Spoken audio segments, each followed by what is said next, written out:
box office review for last weekend, the 24th. So we had two movies come out last weekend. Now, I will say this coming weekend is going to be very light. Like we thought this past weekend was light. This next weekend is really light because nobody wants to compete with the Super Bowl. So there's only three movies coming out, and none of them are huge box office. Like we only have predictions for two of them, which Okay. we'll get to those two movies coming out. But let's go over what happened at the box office this last weekend. What's interesting is the top three didn't change. At all? You still have Bad Boys 1917 and Doolittle in the top three How spots. long's 1917 been in there, to be honest with you? It's on its fifth week. Good job. Good job. It's an Yes. incredible And movie. yes, and it's going with all the buzz and the Oscars still not this coming week, but the next week. And it's on track to win for Best Picture, which will just increase its numbers in the box office too. By the way, so. if that one guy is watching this, coming in My and saying, friend? no, one guy came in our chat and was like, "How can you give 1917 that many guesses to your Oscars when you haven't even watched it?" Well, I did watch it after the fact, and I wish I would have given it more. And I'm guaranteeing that all the people that do vote on Oscars, that even vote, we don't get a vote. We're just regular fucking Joes.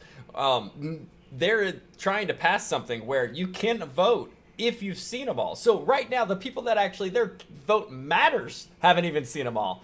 So I'm gonna need you to get all the way off my back because that movie was great, and I believed everything that I've heard about it, and I hope it wins Best Picture. I hope it wins a lot, to be honest with you. I think it's going to win.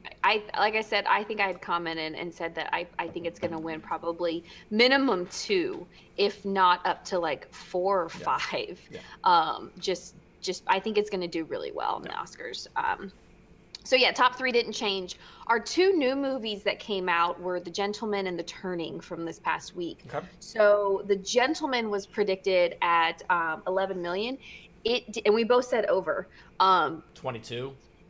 Technically, we both were right. It did 11 million 30,000. So I thought there, it did a lot better than that. I've heard good things about it. No, I heard it had a worldwide. I heard it had a Snatch feel, and Snatch was one of my favorite movies. And maybe worldwide, but this is domestic predictions and domestic numbers that we're talking about. But no, I mean that's not bad. It did right in line with what they predicted it was going to do, which is still not bad. You're not thinking that's good. Keep going. Okay, well, The Turning. This is where you had predicted under and I had predicted over. They had predicted it doing 12 million. It did 7.3.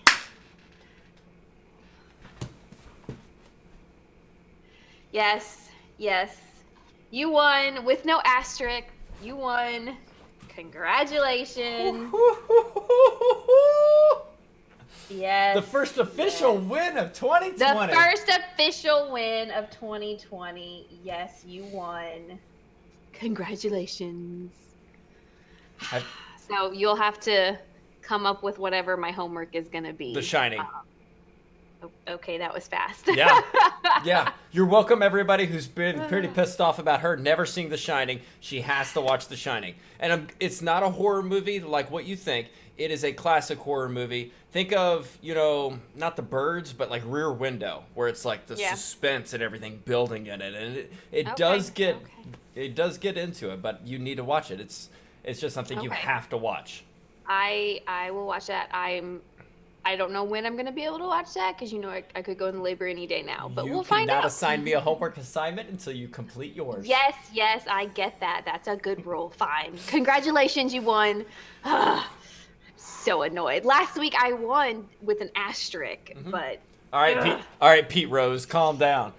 All right. Anyways, the rest of the top 10 is looking pretty similar to what it has been for the last couple weeks. Like we said last week, it's it's still all the holiday movies that we're seeing. Nothing that's come out this year besides Bad Boys, which, by the way, it's hilarious to me that Bad Boys in its second week still did higher than its first week predictions. It did 34 million this past weekend when its first week's predictions were 32 I million. think that's a good sign of the So, movie quality, because that means word of yes. mouth. People are like, it's actually fucking good. So Yeah. it's not often. I'd say 1 out of 5, not remakes, but people that are. It seems like the Hollywood machine just churns shit over, Yeah. and most people are reluctant to kind of go there until they hear from friends and family that it's actually worth a fuck. So good job, Bad Boys. So coming into this weekend, like I said, nobody wants to compete with the Super Bowl. So we don't have a ton of movies coming out this weekend. We have 3 movies that we've actually done trailer reactions for, all 3 of these. Okay. Gretel and Hansel, stupid name, it should be flipped backwards. The Rhythm Section, which is that one with Blake Lively that cuts her hair off and everything and goes on like trying to become a killer. Yeah. Yeah. And then The Assistant. You remember that one? No. The trailer that you really liked, the woman that was the assistant and like talking. Oh, yes. Yes, that one. I think that's going to be like a hidden gem one out of the 3. But let's go ahead and do the predictions and see what we got. Yep. So we only have predictions for the first 2. The assistant doesn't have any predictions. Okay. The Rhythm Section is predicted at 10 million. I think it's gonna do less, to be honest. Rhythm was I'm gonna the Blake Lively one. Okay, gotcha. Yeah, so I'm gonna say under. And you said 10? Yeah. I'm gonna say under as well. Okay. I think it's gonna be right at it, to be honest with you. Yeah, it'll kind of be like The Gentleman. Yeah. It'll be like right there, so either we're gonna barely miss it or anything. This one's interesting. I'm really surprised with this number. Gretel and Hansel, and this is domestic number. Gretel and Hansel, 5 million. They're predicting this to bomb. Like I'm confused on why it would be such a low prediction. I'm gonna say under as well. You're gonna say under? Yeah. God, I feel really bad for it, but I did hear that it also got an F cinema score like The Grudge. Stop that. Stop that. Pulling Stop the hair that. out of her mouth. Stop that. Okay, I don't feel bad for it anymore. All right, there you go. That's the whole point. Stop feeling bad for it. But it also got an F cinema score, which is very unusual. We've had 2 now this year alone. 2020 is looking good. Like horror movies. Australia's on fire, and then all of a sudden a monsoon, and you have the coronavirus, and you get 2020. Oh my god. Yeah. Here we go. So you're saying under? I'm saying under. Go ahead. Say over. Say it. I don't want to say it. You don't have to. But then if we do that, we have to do the asterisk. Yeah, that's fine. All right. Well, I want to say under as well. I think it's going to be close again. I think it's going to be right around that 5 mark. Okay, and the asterisk will be whatever number we guess for the assistant. Oh yeah, we could do that. Whatever. Not a tiebreaker. This is kind of an asterisk situation where the main ones that we have numbers for. Domestic, and I'll go first on it. Okay. I'm gonna say 4.9. All right, 4.9. That's very precise. I'm gonna go, I almost want to do like a Price of Right thing. No. No, you can't do Price Right after I guessed. All right. Well, then I will say I want to go 4.3. Okay. All Gotcha. right. All right. So then who's ever closest, that's our tiebreaker because we've obviously are tying on both the other ones. That's our tiebreaker. So who's ever closest will take the week with an asterisk. So no homework, but still a point in their column for the year, which I think it's funny. The first 3 of the year, we've had a tie. I've won with an asterisk and you've officially won. Official. And so, official. That's what matters. Official. But for the year, we're all tied up again. So yeah, but officially I'm number 1. Jeez. Okay, calm down. All right. So this weekend, I will possibly be in labor watching the Super Bowl in the hospital. We'll see. But what are you watching this weekend? If you had to pick one movie in theaters, what are you watching?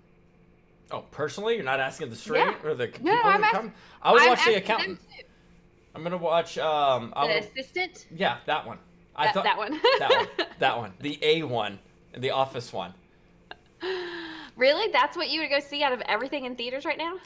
Yeah, I think that would be actually right up my alley for what I'm kind of feeling for movie wise. Like I said, I just recently last weekend I watched 1917. This weekend I watched Jojo Rabbit. Next weekend I'm probably watching Richard Jewell.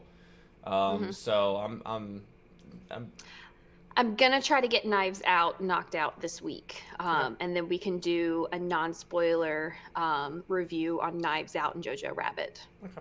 Sounds good. So, but yeah, so yeah, what is everybody else watching this weekend? Are you even going to the movies, or are you just gonna focus on the Super Bowl? Who are you rooting for in the Super Bowl? Because I'm rooting for Kansas City. Even though they beat my Titans, I'm still rooting for them. What about you? I'm not rooting for any team in the Super Bowl. You're just like F all of you. Yeah, no, I'm still heartbroken. I'm still Yeah. heartbroken. I literally, I had a recent match with a lady, and she was like, "How are you?" And I go, "Just watch the Titans lose. I'm heartbroken. Please leave me alone for a while while I go through this emotional thing." And we haven't spoken since. Oh, nice. All right. Well, who are you guys rooting for in the Super Bowl? If you are going to the theater, what are you watching?